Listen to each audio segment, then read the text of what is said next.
The Trump administration is going all in on rooting out fraud, launching an aggressive nationwide push to protect taxpayers. Vice President J.D. Vance announced a new federal task force designed to track down those who exploit public funds, making it clear that ripping off taxpayers will no longer be tolerated anywhere in the country. As industrial-scale fraud schemes once centered in Minnesota spread across America, and the federal government tightens its grip, mobs are rising up in response. In what many are calling America's scam capital, agitators have taken to the streets to plunder and destroy, hoping to pressure authorities into halting ICE arrests of illegal fugitives and stopping door-to-door operations targeting fraud strongholds, even as some elected officials mobilize political allies to defend these operations at all costs.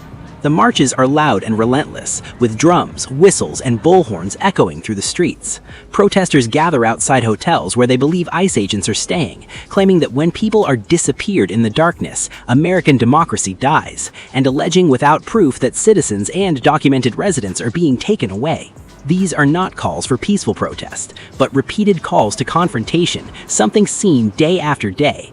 Politicians openly celebrate clashes with law enforcement, turning those involved in hand-to-hand combat into supposed martyrs, while framing the issue as a nationwide crisis of fraudulent taxpayer payments to businesses that don't even exist.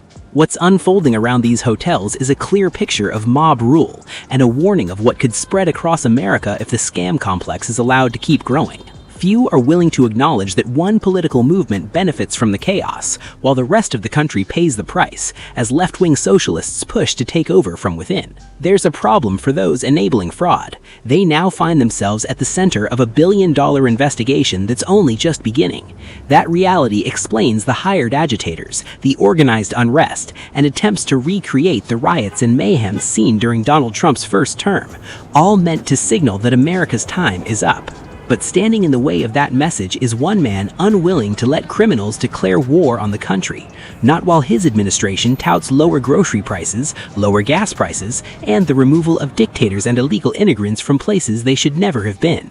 Caught in the middle are sanctuary leaders who owe their power to endless fraud and continue to perpetuate it. Some of them know exactly what to say to keep crowds angry, repeating claims that democracy dies when people are disappeared, and insisting this should not be allowed.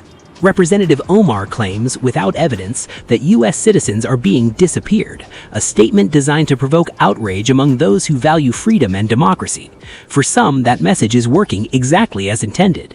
It's hard to understand how attacking law enforcement while waving the flag of another country is supposed to represent what's best for America, and the confusion only deepens when you see what follows next.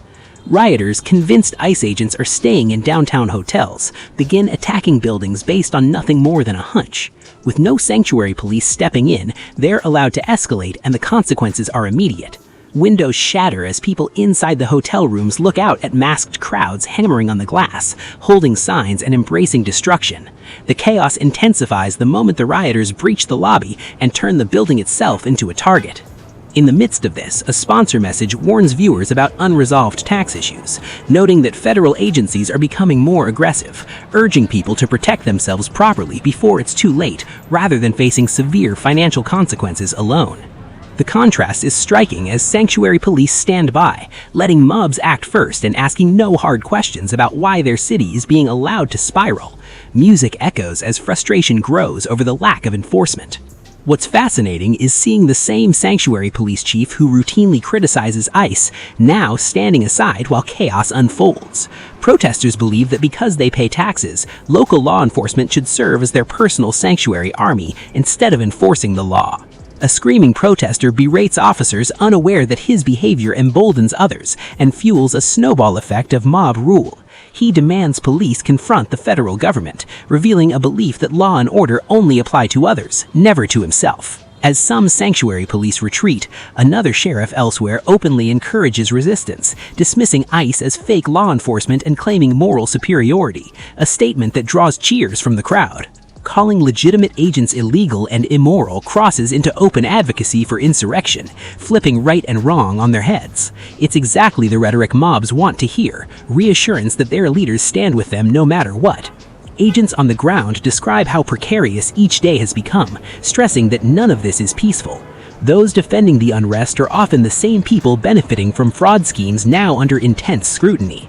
Across the country, politicians and even some law enforcement figures celebrate confronting ICE, labeling agents as terrorists and calling for arrests and expulsions, rhetoric that only inflames tensions further.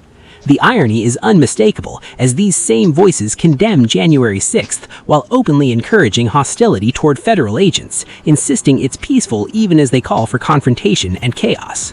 Despite the pressure, officials confirm the mission is not stopping. Thousands of agents are deployed in the largest Department of Homeland Security operation ever, and professionalism and restraint remain on display every day. That professionalism means doing the job despite threats, insults, and intimidation, arresting only those in the country illegally or those who assault federal agents, and maintaining order even when mobs demand otherwise. Law enforcement experts explain that boxing in officers or vehicles creates a reasonable fear of ambush, justifying defensive force, a reality mobs refuse to accept because they deny ICE's legitimacy. Protesting to change laws built America, but celebrating violence against law enforcement turns criminals into martyrs and encourages others to push further, a pattern repeated since Trump took office. Officials insist they have the resources to keep cities safe, rejecting calls to let sanctuary cities burn, because lawlessness anywhere fuels fraud and crime everywhere, and America can't afford to ignore it. Thank you for watching.